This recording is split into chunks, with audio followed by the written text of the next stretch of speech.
And Frank, you were kind enough to provide some pictures of Whammo FM and Kenny Reith as his brother love character.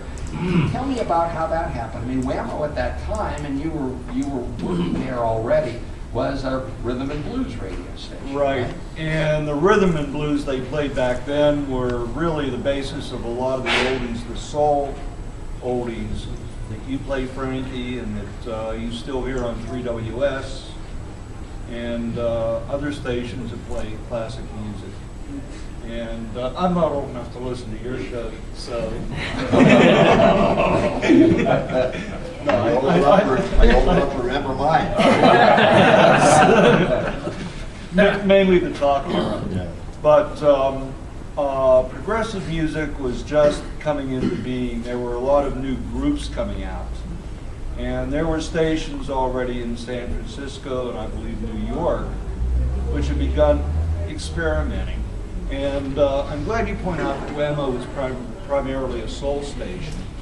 Whammo was one of the first FM stations anywhere to play rock. The FM came into existence when the AM was purely daytime only. And when the FM came on the air, they were able to have 24-hour operation.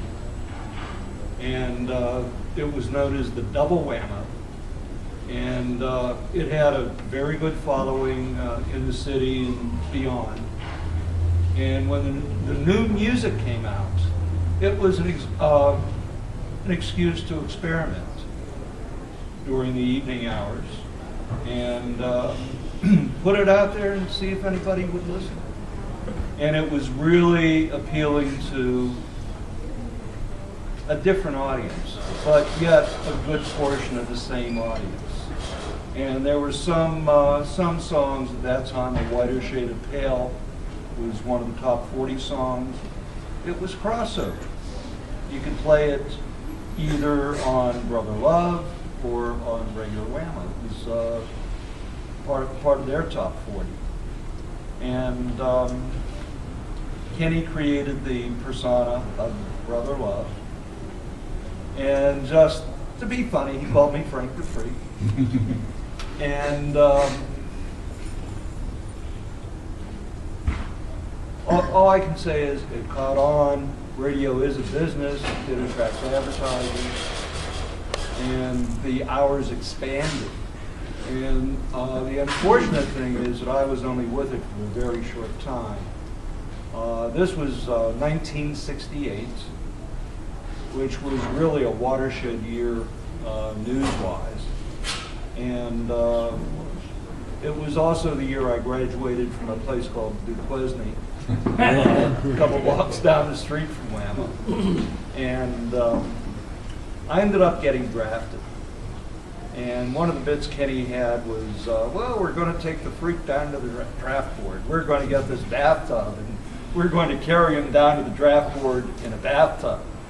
And it was a good idea, promotable. I said, no way.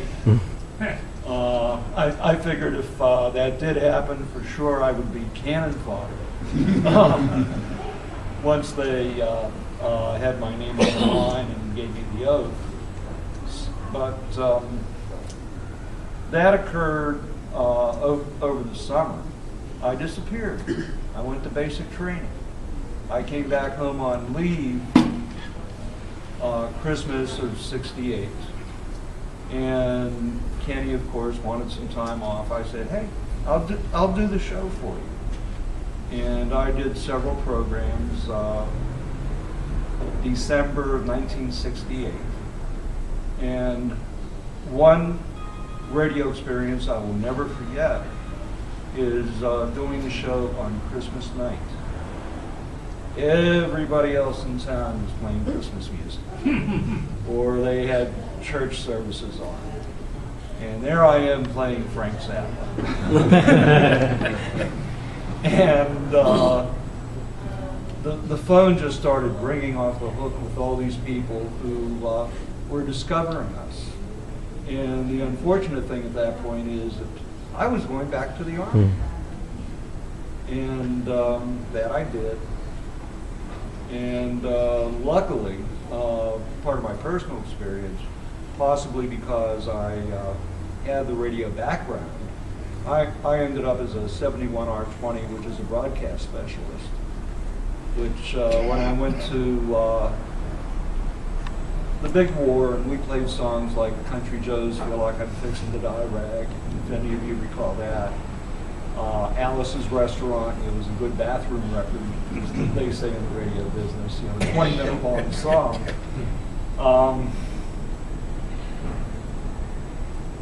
That was a big part of our playlist. And there I am going in the Army, going over to Vietnam, and becoming a broadcast specialist, and going around doing interviews with everyone from the grunts to the generals. And when I got out of the Army in 70, Kenny had moved on, and the program had also disappeared. And the evenings were jazz. And I stayed with them a couple of months, went into TV down at KDK where I met this guy. And you know, the arc of my career was TV to cable with the Cube system, which is what the original cable in Pittsburgh was, with a move to Columbus in the middle. So it was radio, TV, cable, back to radio in the mid-'80s, which is where I've been. And it's not too often, and I can say this on behalf of these gentlemen as well as Ed, it's not too often that someone can really live their dream. You have an idea of what you want to do with your life, and you actually end up doing it.